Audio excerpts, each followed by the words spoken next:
Reality Shock es una idea original de Chucho Calderón y La Zona Cero, en exclusiva para Podimo, la principal plataforma de podcast y audiolibros en español. Para el momento que estés escuchando este episodio, uno de los fenómenos mediáticos más importantes de la televisión mexicana ha finalizado. La segunda temporada de La Casa de los Famosos. El final de su primera temporada superó los 21 millones de espectadores y la segunda temporada, si bien tuvo sus momentos polémicos que provocaron la salida de varios patrocinadores, también obtuvo buenos resultados en el rating. Y es que el concepto general de La Casa de los Famosos es morboso, llamativo, picante, peculiar. 15 celebridades en una casa, monitoreada 24/7, sin contacto con el mundo exterior o el reconocimiento general de la audiencia, conviviendo forzosamente, platicando anécdotas de su trayectoria, superando distintos retos, creando equipos, promocionando productos bajo indicaciones de la producción, peleando, revelando información que no deberían contar de otra persona. Hay algo adictivo y sumamente cautivador cuando vemos a una celebridad que ha recibido media training sin máscara, porque vaya, una celebridad no puede verse profesional para las cámaras todo el tiempo. El retirarse esa máscara le da humanidad, le da una sensación de cercanía, y en nuestro bello mundo de relaciones parasociales, esto vende. Y vende muy bien. La Casa de los Famosos ha impulsado y beneficiado las carreras de varias celebridades pequeñas, como Wendy Guevara, quien anteriormente era una celebridad de internet conocida por su carisma y sus memes. ¡Estamos perdidas! Perdidas. Y ahora es una de las personas más influyentes en todo México. Es embajadora de cosméticos, ha lanzado sencillos musicales, tuvo su propio programa dentro de un servicio de streaming y apareció en un concierto con Madonna. Y se peleó con ella. ¿Cuántas personas mexicanas pueden presumir como anécdota que tienen un pleito con Madonna? Tanto es su impacto que Wendy alcanzó el puesto número 25 dentro del top de creadores e influencers de Rolling Stone en 2024. No Rolling Stone México, Rolling Stone Estados Unidos. Arriba de ella están personalidades como el youtuber MrBeast, el streamer Kaizenat y el crítico de música Anthony Fantano.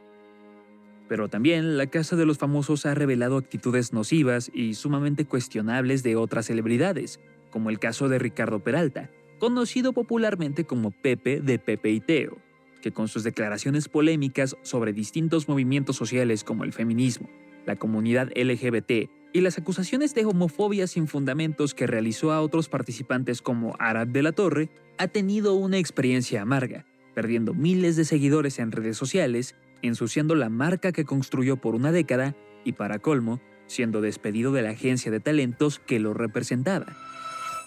Pero como dice esta horrible frase que le dicen a los estudiantes de mercadotecnia, la mala publicidad también es buena publicidad.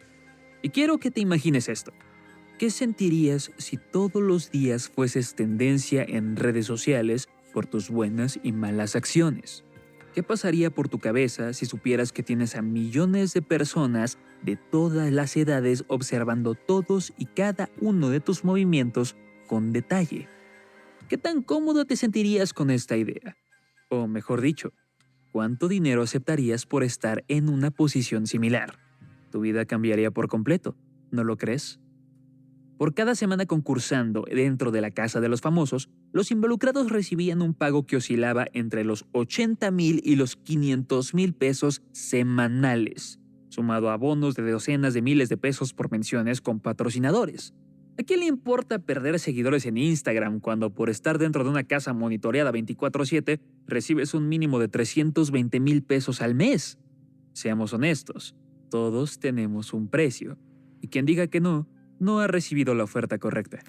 Y por favor, este es un pequeño paréntesis para recomendarles que ustedes marcas podrían patrocinar este podcast. Estoy dispuesto a venderme por un departamento en Paseo de la Reforma en Ciudad de México. Pero bueno, estamos hablando de celebridades y pequeños o medianos influencers. Al final de cuentas, estas personas están acostumbradas al escrutinio público. ¿Qué sucede con el resto de los mortales?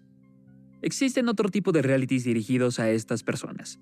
Realities divertidos, jocosos, llenos de gente muy talentosa. ¿Sabes cantar? No te preocupes, en la academia lo vas a lograr. ¿Sabes bailar bien y tienes una historia llamativa? Bailando por un sueño es la opción para ti. ¿Haces trucos de magia y tienes carisma? Múltiples versiones de Got Talent alrededor del mundo pueden posicionarte con un show en Las Vegas. ¿Eres un atleta? Aquí tienes Hexatlón. ¿Quieres encontrar el amor de tu vida? Tendrás unas citas ciegas con varios galanes en The Bachelorette. Aquí, personas como tú y como yo pueden ganar dinero, convertirse en las nuevas superestrellas del pop, conseguir contratos multimillonarios o solamente darse a conocer ante miles de personas, o millones. Repito, tu vida cambiaría por completo. Y es que en teoría suena muy tentador. ¿Cuántas historias de éxito similares a las de Wendy Guevara hemos visto en incontables realities alrededor del mundo? ¿Cuántas personas han salido de la nada, siendo perfectos desconocidos en un reality show para después tener a un ejército de personas coreando su nombre al terminar su participación? Salir en un reality show suena como algo maravilloso, como un trato en el que todos ganan. Obtienes fama, gloria, dinero y la televisora se queda con jugosos contratos publicitarios. A menos, claro, que te llames Nasubi. Triunfadores. Personas que encomiendan su vida y sus sueños a una sola misión. Sin embargo, el mismo Dios decidirá si bendecirlos. Para el final del siglo, y por primera vez en la historia de la humanidad, un hombre vivirá solo de ganar concursos de premios, y el nombre de ese hombre es Nasubi. Lo que estás escuchando es la introducción traducida del show japonés Susumu Denpa Shonen, que en español quiere decir «No continúes, chico loco», show que se emitió en la cadena de Nippon TV de 1992 a 1998, con varios spin-offs que continuaron hasta 2002 y que destacó por crear situaciones extremas y alocadas con sus concursantes, quienes eran comediantes desconocidos que querían aparecer en televisión, con la promesa de volverse más famosos después del reto. Si los programas de televisión japoneses en ese entonces fueran una familia, Denpa Shonen sería el hijo bastardo malvado. Su productor, Toshio Tsuchiya, había fracasado produciendo programas de variedades, los cuales solo tenían índices de audiencia cada vez más bajos, y su guionista, Kundo Komaya, quería explorar qué tanto podía emitirse en televisión hasta ser censurado. Ambos querían provocar y retar a las audiencias televisivas y a los ejecutivos de la industria, así que poco a poco fueron probando lo que podría funcionar y lo que no. Pero como comentó en su momento Toshio Tsuchiya, si existe un dios de la televisión, yo soy el diablo. Denpa Shonen inició como un programa de retos, en el que Akiko Matsumoto y Kunihiro Matsumura, una cantante y un comediante, tenían que cumplir estos retos en frente de políticos y celebridades famosas sin su permiso, disfrazándose de entrevistadores para obtener un acceso más sencillo a ellos. Sus desafíos eran ridículos y extremos. Piensen en algo estúpido y arriesgado, como Jackass, con la única diferencia de que Matsumoto y Matsumura no conocían el reto que debían cumplir. Se les llevaba a locaciones desconocidas y ahí se les informaba su objetivo. El resto, pura improvisación. Y realmente los retos iniciales de Denpa Shonen eran bastante inocentes, como ir al baño de una celebridad japonesa, pedirle a una banda de punk el tatuarlos o cantar alguna canción ridícula en medio de la entrevista. Pero Tsuchiya y Komada necesitaban ver más. Pronto llegaron los retos internacionales, como bailar folk con Bob Dylan, jugar piedra, papel o tijera con el presidente del Partido Liberal Democrático de Rusia, o decirle te odio a Nelson Mandela y a Jimmy Carter. Irreverencia total en cada uno de los sentidos. Y después llegaron los retos realmente peligrosos y ofensivos, como afeitarle la barba a Fidel Castro, beber la leche materna de la ex-idol japonesa Ikue, o enfrentarse a luchadores de MMA y no detenerse hasta ganarles un round. La mayoría de estos retos no eran cumplidos, eran imposibles. Si dos japoneses fingiendo ser entrevistadores le hubiesen afeitado la barba a Fidel, esto hubiese desencadenado un problema geopolítico, ¿no lo creen?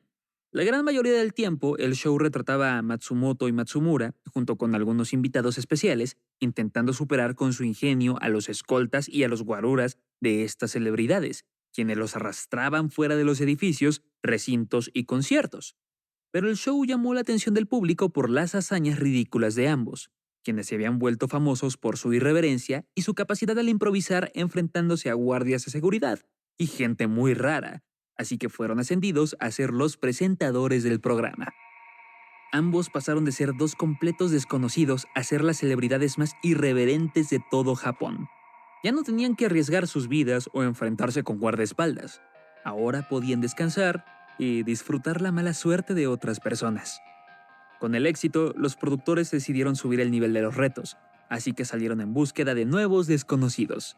Matsumoto y Matsumura ya estaban en otro nivel de fama, eran fácilmente reconocidos en las calles, y el siguiente paso fue una revolución televisiva, que se dice que podría ser el primer reality show en la historia de la televisión. Denpa Shonen presentó una saga de episodios en el que una pareja de comediantes anónimos tenía que cruzar pidiendo aventón por África y Europa sin nada de dinero en los bolsillos, algo que ahora es sumamente común de ver en varios videos de creadores de contenido dentro de Internet, pero que para ese entonces era algo icónico, impresionante, nunca antes visto, que detuvo a los televidentes japoneses y los hizo sintonizar el canal. Por varios meses, el público se reunía de forma masiva a ver las hazañas y las aventuras de estos dos comediantes, ver cómo sufrían, cómo se alimentaban y cómo usaban su ingenio para sobrevivir, llegando a un extremo físico que no se detendría hasta llegar a Tokio, para así ser recibidos como superestrellas. La fama de los dos hombres que aparecieron en el programa despegó de forma meteórica. Así como Matsumoto y Matsumura, ahora ambos ya no eran desconocidos, sino que se habían transformado en expertos supervivientes y eran constantemente invitados a programas de revista o de comedia en Japón. Denpa Shonen no hacía famosos, creaba estrellas. Y así Denpa Shonen evolucionó. Decenas de comediantes anónimos hacían casting para aparecer en el programa. Pocos eran seleccionados. A los elegidos se les vendaban los ojos, se les llevaba a un lugar desconocido y ahí tenían que cumplir ese reto. Los productores y los camarógrafos tenían prohibido hablar con los participantes durante este reto. En ocasiones, los mismos concursantes tenían que ser sus propios camarógrafos. Y esto no terminaba hasta cumplir este desafío, no importa si los comediantes pasaban ahí una semana o 5 meses. Y cuando hablo de que las situaciones eran jodidamente alocadas, es que de verdad lo eran.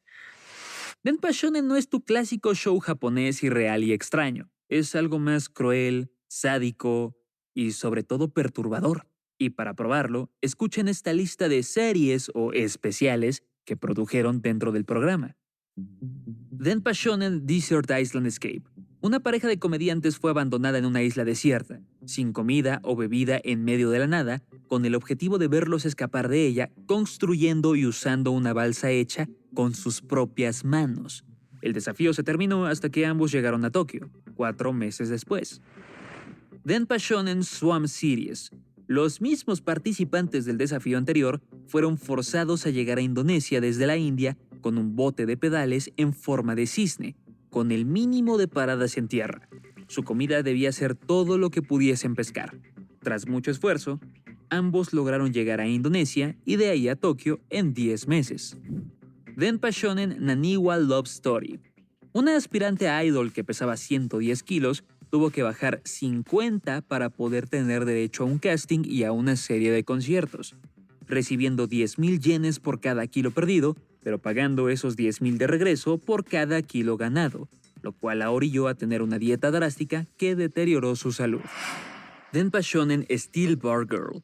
Una comediante con pésimas habilidades físicas fue llevada a un cuarto aislado y grabado 24/7 hasta que aprendiera a hacer un giro completo en las barras paralelas. Se controló su dieta, sus calorías y se le prohibió tener contacto con otras personas, a excepción de los jueces que verificarían su progreso.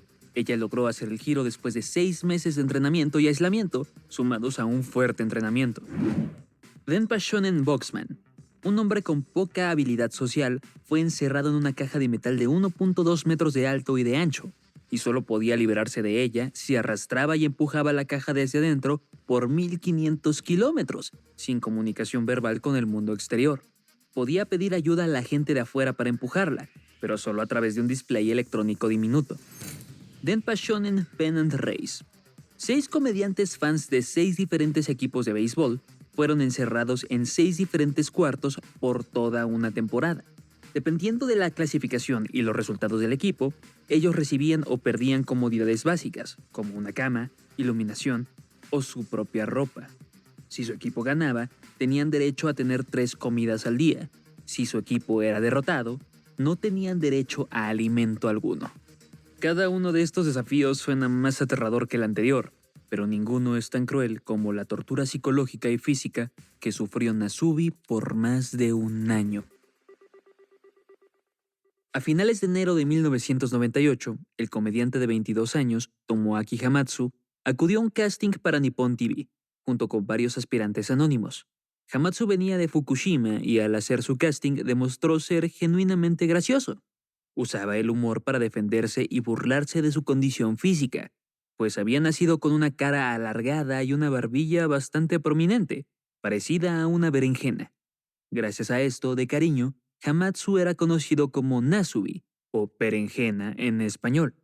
Pero ser gracioso o ser guapo para las cámaras no era necesario. Esto es Denpa Shonen. La única información que se le dio tanto a él como a los otros jóvenes que hacían el cast fue: esta audición no requiere nada más que suerte. Y la suerte al parecer estuvo de la mano de Hamatsu, pues encontró el ticket seleccionado en una caja, el único requisito para poder ser aceptado dentro del cast. Tras ganar inmediatamente, como habitualmente se hacía en Denpa Shonen, se le vendaron los ojos, le pusieron audífonos para aislarlo del mundo exterior, lo subieron a una camioneta y lo llevaron a un sitio desconocido. No le permitieron retirarse la venda, no le dieron más información. Solamente él sabía que había ganado y ahora aparecería en un show de televisión. Posiblemente ahora su vida sería como la vista en Denpa Shonen, pidiendo aventón a través de varios países.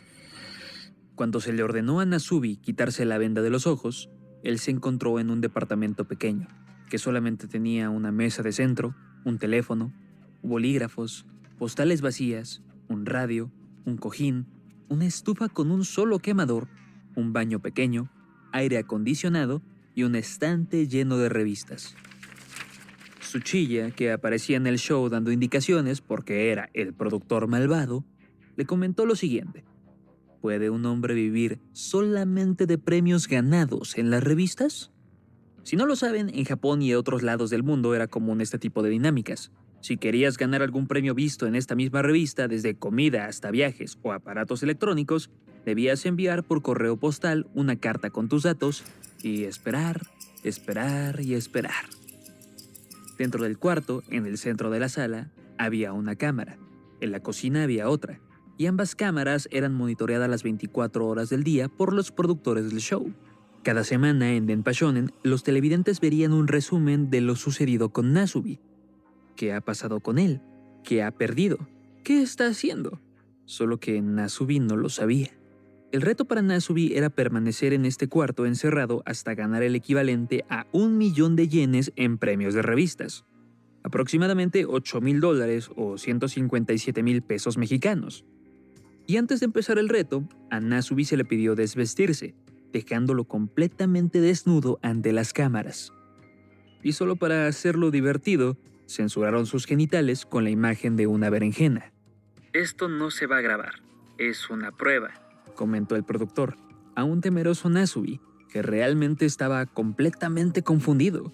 Su chilla, antes de abandonarlo y dejarlo a su suerte, le preguntó: ¿qué te gustaría ganar primero? Y Nasubi, completamente desnudo, cubriéndose con un cojín, respondió: quiero ropa.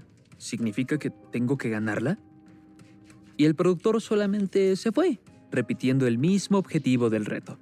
¿Puede un hombre vivir solamente de premios ganados en las revistas? Así Nasubi viviría los siguientes días solo, sin contacto con el mundo exterior, incomunicado, sin comida, sin ocio, solo él, las revistas y sus pensamientos. Esta secuencia, tan aterradora como suena, fue televisada por completo en Japón. Al inicio, Nasubi creyó que era una broma.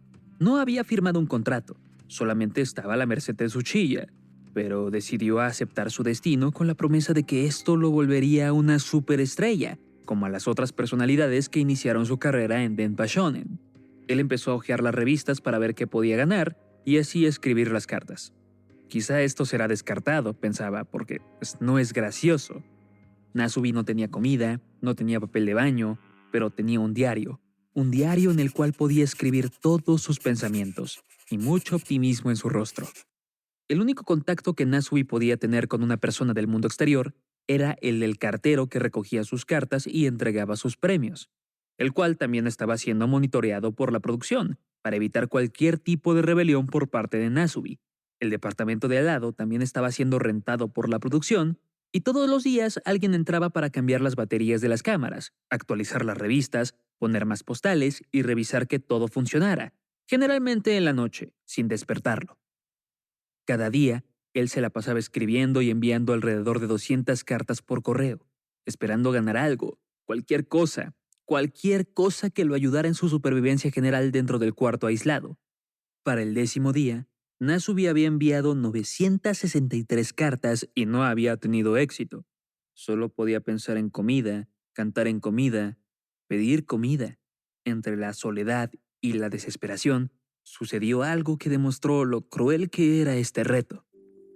Para el día 12, un repartidor de comida creyó que Nasubi había ordenado ramen y trató de cobrarle 1.700 yenes afuera de su puerta.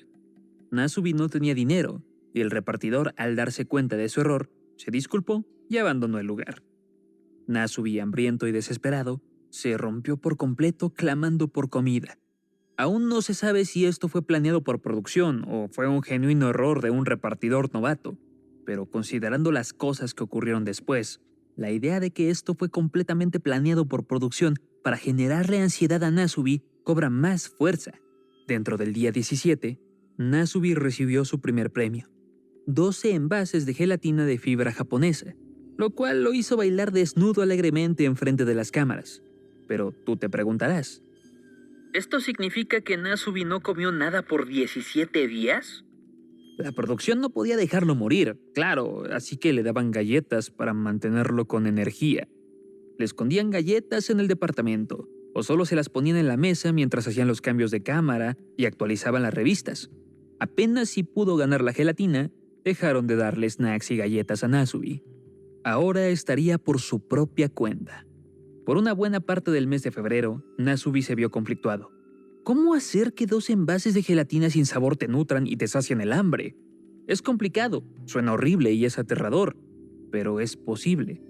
El hambre se volvió un problema bastante grande para él, comiendo un paquete de gelatina al día, hasta que llegó el segundo premio: un paquete de 5 kilogramos de arroz.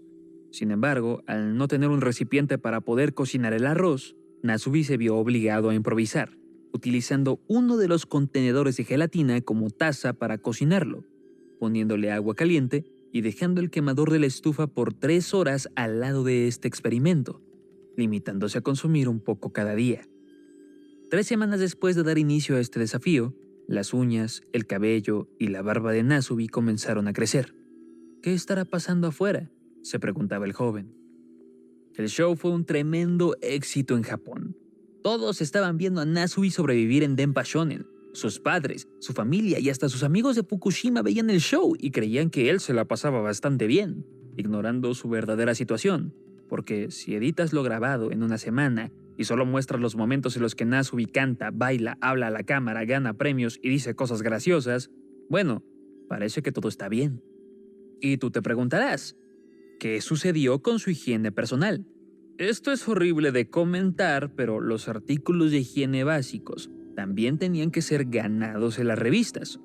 Afortunadamente recibió un kit de baño con shampoo y jabón en la 3ª semana, pero de todos modos no quiero que ustedes piensen mucho en esto. Para el día 40, Nasubi se encontraba debilitado físicamente, pero anímicamente estaba envalentonado. La gente se encontraba enganchada viendo las actualizaciones semanales de su vida, todo por su carisma, sus extraños bailes y canciones que hacía al ganar un premio y la forma en la que se le veía disfrutar las pequeñas cosas que le recordaban el ser un ser humano, y su suerte empezó a mejorar poco a poco. En las siguientes semanas, él logró ganar 6 latas de licor de mandarina, las cuales al terminar le sirvieron como pequeños recipientes de metal que podía usar para cocinar de mejor forma el arroz, para así comerlo usando 2 bolígrafos como palillos chinos. También ganó una bicicleta plegable, con el valor de 41.800 yenes, y licor de huevo, parecido al rompope. Pero esto no solucionó sus problemas principales. Nasubi necesitaba 3 cosas: vestimenta, ocio y comida. Comida, lo más importante de todo. La vestimenta nunca llegó. Ganó calzado, el cual era inútil de usar en la casa si estaba desnudo. y también ropa interior usada de mujer porque, bueno, Japón. Ganó cinturones y accesorios, pero no ropa para cubrirse ante las cámaras. Del ocio no hablemos, porque Nasubi ganó juegos de PlayStation, pero no tenía consola para usarlos. Tenía VHS, pero tampoco un sitio donde reproducirlos. La comida volvió a llegar poco después, en forma de natto, un platillo japonés tradicional hecho con semillas de soja, aderezado con mostaza, que funciona como acompañamiento al arroz.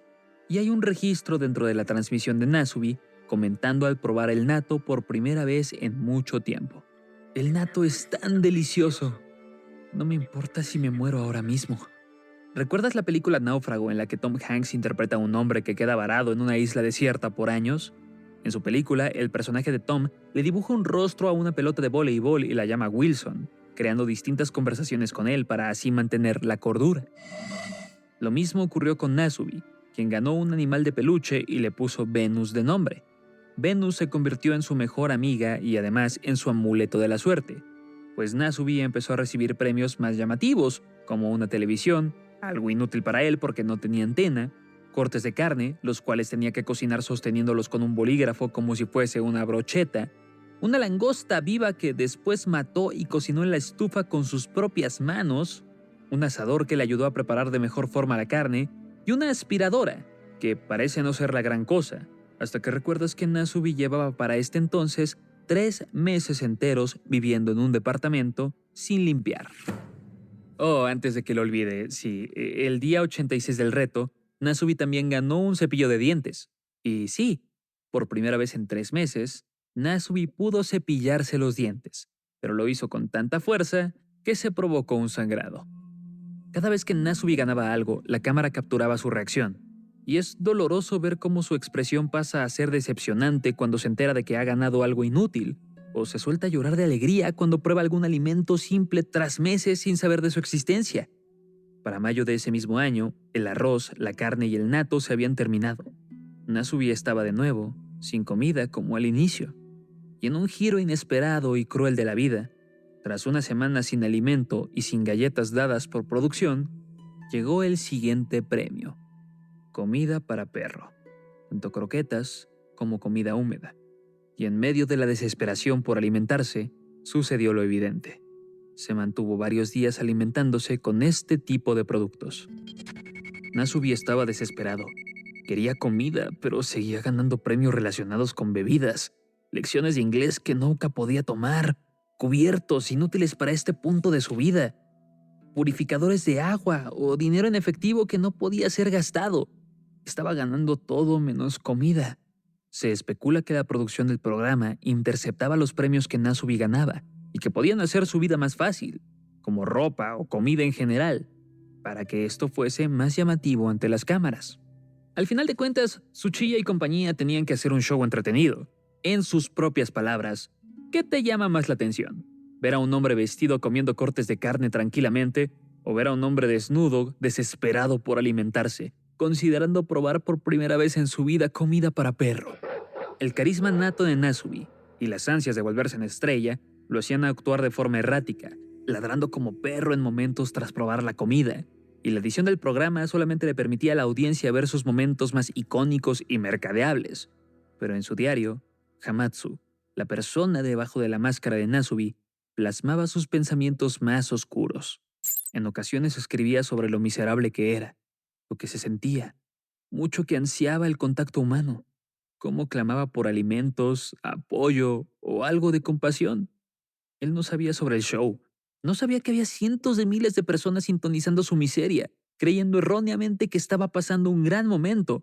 No creía que esto fuese una sensación internacional, que llegó a aparecer en las noticias de Inglaterra y de Estados Unidos. Tras volver a ganar ahora 10 kilos de arroz, carne de pato, algas, una olla, el póster de una idol, bebidas energéticas y helado, el cual tuvo que comerlo de forma rápida porque no había un refrigerador, Nasubi volvió a tener un poco de esperanza, la cual se terminó rápidamente, debido a que los medios, fascinados por este fenómeno mediático, descubrieron la dirección del departamento donde estaba cautivo. La gente no creía que Nasubi estaba viviendo de esta manera. Creían que en realidad era un actor que grababan y que el departamento era un set y que después de grabar, Nasubi regresaba a su vida normal. Tras conocer que el público ya conocía la dirección del departamento, inmediatamente Tsuchiya y la producción entraron en acción. Ellos no podían permitirse esto, así que en medio de la noche, despertaron a Nasubi, le vendaron los ojos, lo subieron a un auto y sin comunicarle algo, lo trasladaron a un nuevo departamento, con el pretexto de que en esta nueva dirección aumentarían sus posibilidades de ganar nuevos premios. Para este punto habían pasado 5 meses. Nasubi no había respirado aire fresco. No conocía cuánto dinero había recaudado de premios. Solo llevaba 450,000 yenes y sus uñas eran ridículamente largas. Ya instalados en este nuevo departamento, Tsuchiya decidió darle una lección a todas esas personas que estaban siendo escépticas con el show. Inició una transmisión 24/7 desde internet, en la que 50 personas trabajaban las 24 horas del día, monitoreando las cámaras, censurando a Nasubi a tiempo real y tomando pequeños turnos para mantener intacta la integridad del sitio, que recibía millones de visitas al día. Su punto más alto, 16 millones de personas llegaron a romper el récord de visitas en este sitio web. Y así pasaron los días, las semanas, con más y más premios llegando por correo, con un hombre amaestrado, bailando cada vez que ganaba algo, y eso al público le gustaba. Por alguna razón extraña, y no estoy acusando a la producción al decir esto, guiño, guiño, cuando él no bailaba al ganar algo, dejaba de recibir premios, y su vida se volvía un tormento. Solo tenía que seguir bailando, actuando como un mono, para el entretenimiento general del público japonés. Nasubi poco después recibió la visita de un médico, el cual lo examinó y lo declaró como una persona sana, y de la mismísima Akiko Matsumoto, quien se robó su costal de arroz y también al mismo tiempo se robó su comida para que esto fuese un episodio divertido.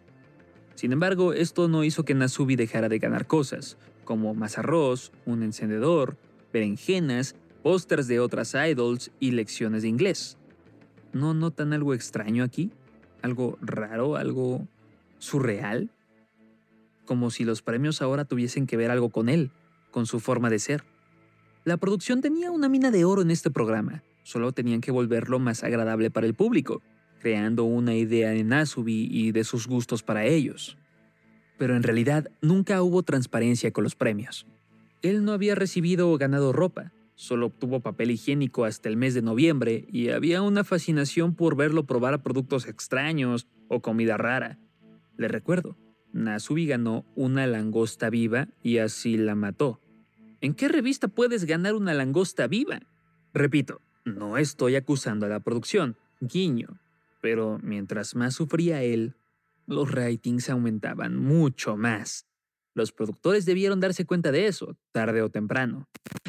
Con el paso del tiempo, Nasubi se encontraba psicológicamente derrotado. No era un peligro para la producción. Había perdido su voluntad de escapar, de pelear. Solamente estaba en el cuarto, haciendo lo mismo una y otra vez. Cuarto que ya no estaba vigilado ni encerrado. Podía salir, pero algo dentro de él no se lo estaba permitiendo. Estaba perdiendo su propia humanidad, su orientación, su identidad, sus ganas de vivir. En su diario llegó a escribir que en realidad no estaba en Tokio, ni siquiera en Japón. Él creía vivir en una especie de purgatorio, muerto, o que estaba siendo secuestrado por aliens. Sí, eso es lo que debe ser. Debe estar secuestrado por aliens. Y realmente esto no está pasando, es falso. Se encontraba tan indefenso que en un punto del show, a mediados de septiembre, se lo llevaron a una isla desierta en medio de la nada como una especie de recompensa para así filmar un especial de vacaciones de verano, con comida, bebida y un ambiente tropical paradisiaco. La producción le comentó que podía quedarse en la isla tanto tiempo como quisiera, pero al pasar 2 días, Nasubi pidió volver a su departamento en Japón. Si estaba en la isla, ¿quién iba a recibir los premios dentro del departamento si es que ganaba algo? Para octubre de 1998, 9 meses después del inicio de este desafío, tuvieron que moverlo de departamento. Otra vez. Pero sus premios mejoraron drásticamente en las semanas siguientes. Comida, snacks, carne de cangrejo, jugo de verduras, VHS ahora sí, y consolas de videojuegos, llantas, hongos, mayonesa, calendarios, pelotas de golf, almohadas, cinturones. La vida de Nasubi estaba mejorando. y en el día número 333, Nasubi por fin llegó al objetivo.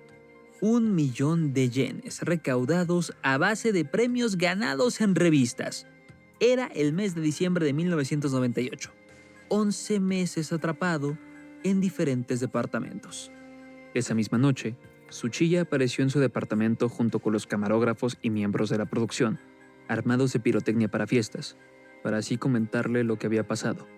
Nasubi acababa de superar la marca del 1.000.000 de yenes, lo cual le hizo pasar de una sensación de shock a una de euforia total, celebrando el ser un hombre libre. Pero su mente, su cerebro, sus pensamientos están completamente rotos. Al recibir su ropa de regreso, por primera vez en un año viviendo desnudo, Nasubi no se sentía cómodo. Su ropa ya no le quedaba. Había bajado de peso drásticamente, lo cual no importaría tanto, pero la sensación de volver a tener tela sobre su piel le picaba, lo hacía sentir mal, así que solamente se la retiró. Para festejar a lo grande, Tsuchiya le prometió a Nasubi que le daría 3 grandes premios. El primero, poder comer lo que quisiera. En este caso, ramen, una comida bastante nutritiva y muy barata en Japón, lo cual hizo que por fin Nasubi utilizara palillos chinos. El segundo premio, un viaje a Corea del Sur, inspirado en un deseo escrito por Nasubi dentro de su diario: comer una parrillada coreana. El tercero, un día en un parque de diversiones coreano. Pero algo no se sentía bien. Por alguna razón a Nasubi le seguían manteniendo los ojos vendados cada vez que se trasladaban de un lado a otro. Tsuchiya y los camarógrafos no le decían nada, solo lo grababan divirtiéndose y comiendo, y no lo trataban como un ser humano. Le daban órdenes para que él hiciera o no hiciera varias cosas. Y así, en el plot twist más cruel de todos los tiempos, tras venderle los ojos una vez más y llevarlo a un lugar desconocido, le dieron la indicación de quitarse las vendas. La transmisión televisiva muestra a Nasubi, despeinado, con el pelo y la barba similares a las de un vagabundo, abriendo los ojos lentamente para así encontrarse en un departamento vacío, con una cámara enfrente de él. A su lado hay un estante con revistas coreanas y una mesa con un teléfono, una radio y un diccionario japonés-coreano. Tsuchiya le da la indicación de desnudarse de nuevo y le dice de la forma más fría posible: ¿puede un hombre sobrevivir en Corea ganando premios de revistas? El objetivo: ganar un boleto de avión de regreso a Tokio. Tsuchiya estaba en éxtasis total. En sus propias palabras, traduciendo lo que comentó en entrevista dentro de un documental, para él era maravilloso dentro del storytelling levantar y construir a un héroe como Nasubi para después volverlo a romper en 1000 pedazos de la forma más cruel posible. Era el gancho perfecto para seguir manteniendo a la gente sintonizando este reality.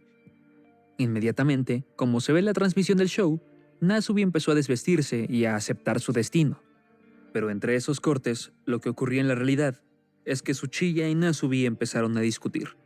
Nasubi no quería hacer esto. Estaba desesperado por ser un hombre libre. Trataba de expresarle a Tsuchiya que tenía pensamientos suicidas, pero él le comentó con la misma frialdad: entiendo cómo te sientes, pero si puedes aguantar un poco más, puedes crecer a otro nivel como ser humano. Tras 3 horas de discusión, el espíritu roto de Nasubi no pudo pelear más. Aceptó que estaba a merced de la producción. La crudeza y la expresión sin piedad de Tsuchiya lo habían quebrado. Y así podemos repetir una y otra vez sus palabras: si existe un Dios en la televisión, yo soy el diablo. Dios no existe cuando produces algo como esto. En el segundo día de la transmisión desde Corea, un desnudo Nasubi comentó a la cámara: esta es una vida de precios desde Corea. ¿Le sorprende que esté aquí? A mí también. Y empezó a reír de forma inestable, aguantando sus lágrimas. En su diario escribió: siento que solo hay monstruos en el exterior esperando por mí. ¿Podrá existir una forma en la que pueda morir aquí? Nasubi solía creer que no había forma de escapar, y la única forma sería el suicidio. Pero no podía hacerlo. Estaba lo suficientemente debilitado y solo quería terminar con esto lo más rápido posible. Solo podía obedecer y entretener, obedecer entretener, escapar, obedecer, entretener, escapar. Denpashonen no iba a derrotarlo tan fácil. Era enero de 1999, un año después del inicio de su participación en el reality.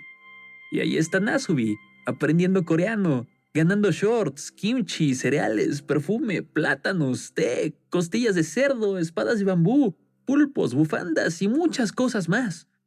Nasubi ya conocía este tipo de concursos a la perfección. Sabía qué ganar y qué no ganar. Aprender coreano no fue complicado para él. La producción no podía sabotear todo lo que hacía. Así que solamente empezaron a aumentar la cantidad de dinero que él debía recaudar. Originalmente, Nasubi tenía que recaudar el equivalente a su boleto de regreso a Japón, pero la producción fue subiendo el costo del boleto. Pasó de tener un vuelo económico a un vuelo en clase ejecutiva, y luego un vuelo en primera clase, sin informarle, claro. Incluso se buscó que su boleto, en lugar de ser a Japón, fuese a París, para posiblemente forzarlo a estar en Francia haciendo lo mismo. Pero Nasubi se dio cuenta de que ya había superado el dinero a recaudar utilizando su perspicacia.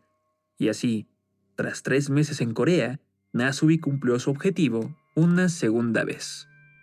De la misma manera cruel en la que lo despertaron en medio de la noche hace varios meses, Tsuchiya y varios camarógrafos aparecieron en el departamento. Tsuchiya le pidió a Nasubi ponerse de nuevo una venda en los ojos, un par de audífonos, y así lo transportaron a Japón, por barco, a bordo de un contenedor transportador, sin decirle lo que pasaría después. En su cabeza, Nasubi pensó que su próximo destino era Corea del Norte. Se sentía preso, como un esclavo, y estaba pensando que su vida sería esto para siempre. Pero en realidad se le llevó a un set gigantesco que tenía público en vivo, con indicaciones de permanecer en silencio. Este set tenía una caja enorme que por dentro parecía ser otro departamento. Se le introdujo dentro de la caja, mientras el silencio abundaba en el set. Cuando Nasubi tuvo la indicación de quitarse la venda, sus ojos observaron este falso departamento, con una mesa como único mueble. Su instinto inmediato fue desnudarse, aguantando sus ganas de llorar. Pero tras varios minutos de angustia, las paredes se derrumbaron exhibiendo a Nasubi completamente desnudo en medio del escenario, frente a una audiencia que le aplaudía, lo festejaba y 2 presentadores de Denpashonen intentaban entrevistarlo. Pero su mente seguía rota. No podía comprender lo que estaba pasando. Era incapaz de procesarlo. Él no sabía nada sobre este show, no sabía que era una celebridad para el público de Japón, no sabía que todo el mundo lo estaba viendo en televisión y en un livestream por internet. Y se enteró rodeado por ese mismo público en vivo dentro del set que su vida por el último año fue transmitida semana a semana. Millones de personas lo vieron desnudo, lo vieron sufrir por hambre, lo vieron comer alimento para perro, bailar al recibir un premio. Era demasiada información. Tras estar aislado más de un año sin contacto con otros seres humanos, ahora él estaba recibiendo toda la atención de Japón. Tsuchiya estaba extasiado porque para él esto era algo innovador en la televisión japonesa. Y lo fue. Denpashonen lo convirtió en un millonario, en una leyenda, en un visionario. Nasubi, en un lapso de 1 hora, en este especial de televisión, aprendió del éxito, recibió preguntas de la prensa y descubrió de la forma más surreal posible que los pensamientos de su diario fueron publicados como libros en Japón y Corea vendiendo más de 800,000 copias. La gente sabía todo de él, incluso sus pensamientos suicidas más oscuros.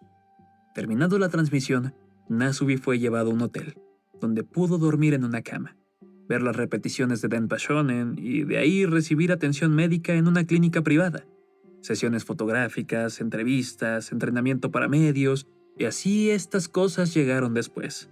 Su transformación completa a celebridad estaba llegando. Su familia pudo reencontrarse con él, tras todo este tortuoso año en el que se le negó lo más importante que tenía, su humanidad. Y a pesar de esta renovada libertad, Nasubi aún no estaba completamente sano. Seguía incómodo. La ropa era una especie de prisión. Aparecía en televisión, pero se le notaba confundido, incapaz de hablar correctamente con las personas, sin saber qué cámara observar o cómo reaccionar correctamente ante las preguntas de otros entrevistadores. Y lo peor es que todos estos pensamientos oscuros, solitarios, perturbadores, suicidas, de un hombre perdiendo la fe en todo poco a poco, de un hombre que había sido llevado al límite, eran conocidos por todo mundo en Japón, como si no tuviera el derecho de volver a pensar en eso, como si tuviera que esconderlo y actuar como si nada. Todo lo que ganó en Denpa Shonen fue la experiencia de sobrevivir a Denpa Shonen. No estaba entrenado para ser un comediante, no tenía práctica, no sabía moverse ni contar chistes. Solamente era el tipo raro de la cabeza gigante que vivió desnudo, aislado por más de un año, y en los otros programas de televisión no podían dejar de hablar de eso. Nasubi, tu cabeza es gigante. Nasubi, ¿no te vas a desnudar de nuevo? ¿No vas a hacer un baile de celebración al probar este snack? Nasubi, ¿qué clase de humano vas a ser ahora? Y así entró el nuevo milenio para Nasubi, sin tener un valor agregado como persona. Solamente era el sobreviviente de Denpa Shonen. No era un comediante, no era un actor, no era guapo, no era nadie, no era absolutamente nadie. Y eso lo llevó a una enorme depresión y al fracaso televisivo, lo cual lo hizo regresar derrotado a Fukushima. Para inicios de la década del 2000, el gobierno japonés había investigado varios ejemplos de programas televisivos que mostraban sucesos relacionados con la tortura física y psicológica para el entretenimiento de la audiencia japonesa, lo cual creó una fuerte indignación. Y utilizando a Nasubi como uno de estos casos, se propuso una regulación televisiva para Denpa Shonen y los otros programas producidos y creados por Tsuchiya y muchos otros productores más, lo cual llevó a Denpa Shonen a su cancelación.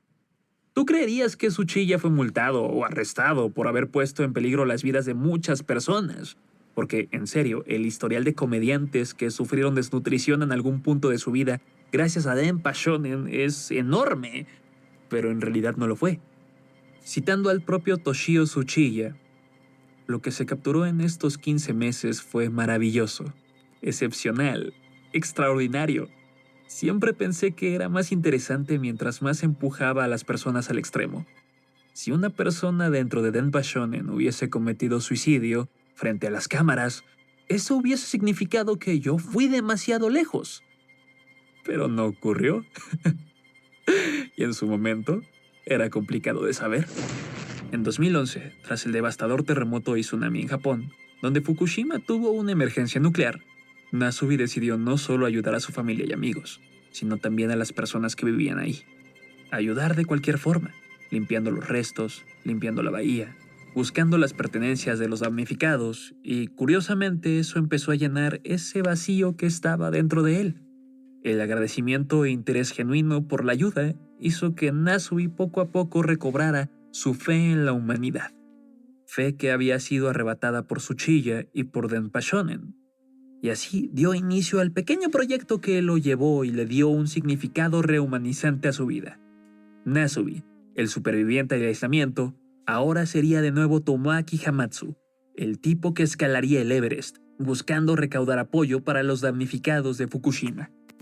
En 2016, tras 3 intentos fallidos, gastar su último centavo y una campaña de crowdfunding para Fukushima, Tomoaki Hamatsu, anteriormente Nasubi, escaló el Everest y en la cima del monte, en lo más alto del planeta, encontró su verdadero propósito, el seguir ayudando a personas damnificadas. Si me pidieran hacer de nuevo Denpa Shonen, preferiría escalar 100 veces el Everest, comentó Hamatsu en las ruedas de prensa que se hicieron en televisión tras su hazaña para ayudar a Fukushima. Por fin, ese vacío en su corazón y en su mente se estaba llenando. Y tú dirás, bueno, es Japón, ¿no? Estamos acostumbrados a que los shows japoneses siempre se vayan al extremo. Como dirían los Simpson, solo castigan la ignorancia y no premian el intelecto. Además, esto ocurrió a finales de los 90. En plena década del 2020, las personas somos ahora más civilizadas, ¿no? ¿Conoces Love is Blind de Netflix? Si no, te explico, no te preocupes. Es un reality show de citas que se estrenó en 2020, ahora con 6 temporadas y spin-offs alrededor del mundo. En Love is Blind, 30 solteros se van conociendo en pequeñas habitaciones en las que pueden escucharse, pero no verse. Se encuentran aislados por 10 días, sin teléfonos, y después deciden si una de estas personas, una de estas voces, una de estas personalidades les llama la atención, buscando enamorarse. y tras aceptar comprometerse con esta persona anónima seleccionada, tienen la oportunidad de estar juntos físicamente en complejos vacacionales enormes y planear su boda. Porque sí, este es un reality que crea matrimonios. Suena hermoso, suena maravilloso. Es un éxito hecho y derecho, hablamos del amor. ¿Qué podría salir mal aquí? Y de pronto conoces las acusaciones que hicieron varios de sus exparticipantes a los medios y a la prensa, denunciando el maltrato y el abuso psicológico, físico y sexual al que eran sometidos. Brianna Holmes, participante de 25 años de la primera temporada del show, se encontraba planeando su boda con su prometido conocido en una de estas habitaciones, cuando de repente él le respondió no estar seguro de querer casarse con ella. Brianna, al escuchar eso, salió corriendo, desplomándose en las escaleras del set. En medio de la caravana de los encargados de peluquería y maquillaje, ella estaba temblando y llorando, presa de un ataque de pánico. Las cámaras no se iban. Necesitaban capitalizar este momento para el reality, mientras Brianna intentaba apartarse de ellas. Ese mismo día, ella abandonó el reality, para después comentar a los medios lo siguiente. Las jornadas de rodaje de 20 horas, sumadas a la presión de comprometerte con alguien en menos de 2 semanas, es demasiado. Esto es demasiado para mí. Y es que nada está escrito. Todo lo que estás viendo es real. Son las vidas y las emociones reales de la gente. En julio de 2022, el concursante de la temporada 2, Jeremy Hardwell, presentó una demanda por lo que, según él, eran condiciones de trabajo inhumanas, alegando que tanto a él como a otros concursantes se les negaba el acceso a comida y a agua para mantenerlos consumiendo alcohol de forma constante dentro de los complejos vacacionales, acusación que fue corroborada por otro concursante llamado Nick Thompson. Mientras más desinhibidos, mejor. Era el lema de los productores según ellos.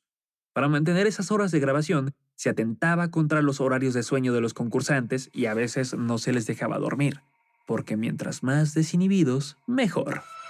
Varias personas revelaron que la producción no tomaba en cuenta los intereses de los concursantes, pero lo más interesante era la gran cantidad de alcohol que había. Holmes, en entrevista, afirmó que durante una grabación, cuando hizo una pequeña broma sobre beber, el personal de producción le trajo no una, sino 4 botellas de alcohol. Me pregunté si era una broma. Quizá intentaban hacerlo para ser amables, pero ahora no lo creo, reveló ella.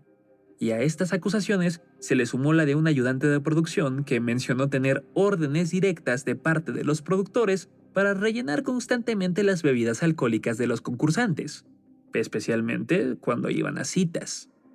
Para participar en Love is Blind, los concursantes deben aceptar dentro de su contrato que aparecer en el show puede destruir por completo su reputación.